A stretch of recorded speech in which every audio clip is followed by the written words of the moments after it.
आप सभी इसके विभिन्न पहलुओं पर संवाद अवश्य करेंगे, लेकिन एक अहम विषय जिसका मैं जिक्र करना चाहूंगा वो है केयर इकोनॉमी।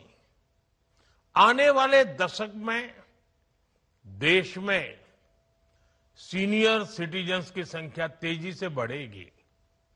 इसके अलावा आज वर्तमान में दुनिया के कई देशों में केयर गिवर्स की भारी मांग है।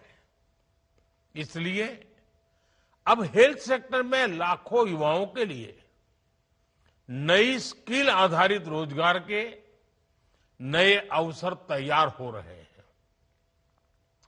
मैं इस वेबिनार में उपस्थित हेल्थ सेक्टर के एक्सपर्ट से आग्रह करूंगा वो नए ट्रेनिंग मॉडल्स और पार्टनरशिप विकसित करने पर सुझाव दें, ताकि देश में ट्रेनिंग इकोसिस्टम और ज्यादा मजबूत हो सके।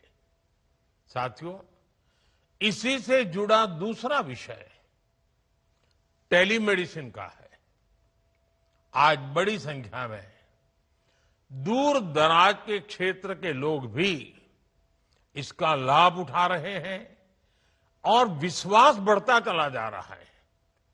लेकिन मैं समझता हूं इसमें अब भी जागरूकता और सहजता बढ़ाए जाने की बहुत जरूरत है।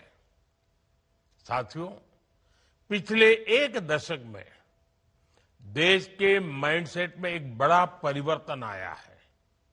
आज गांव, कस्बा, शहर की सीमाओं से परे भारत का हर युवा कुछ नया करना चाहता है।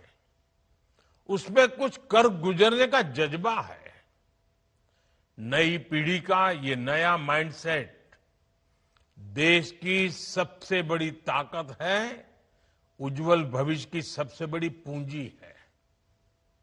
इसे कैपिटलाइज करने के लिए हमें अपने एजुकेशन सिस्टम को निरंतर आधुनिक बनाए रखना है, अपग्रेड करते ही रहना है। नई एजुकेशन पॉलिसी ने इसके लिए जरूरी बेस तैयार कर दिया है। अब बहुत आवश्यक है कि हमारे करिकुलम मार्केट की जरूरतों के हिसाब से अपडेटेड रहें। हमें हमारे एजुकेशन सिस्टम को रियल वर्ल्ड इकोनॉमी से जोड़ने की प्रक्रिया को और तेज करनी होगी। एआई और ऑटोमेशन, डिजिटल इकोनॉमी और डिजाइन ड्रिवन मैन्युफैक्चरिंग, ऐसे विषयों पर हमें फोकस और बढ़ाना होगा। साथियों, देश में एजुकेशन को एम्प्लॉयमेंट और एंटरप्राइज से जोड़ने की दिशा में लगातार काम हो रहा है। यूनिवर्सिटी टाउनशिप जैसे नए मॉडल्स में हमारी इसी अप्रोच का प्रतिबिंब है। If you like the video, do like, comment, share and subscribe.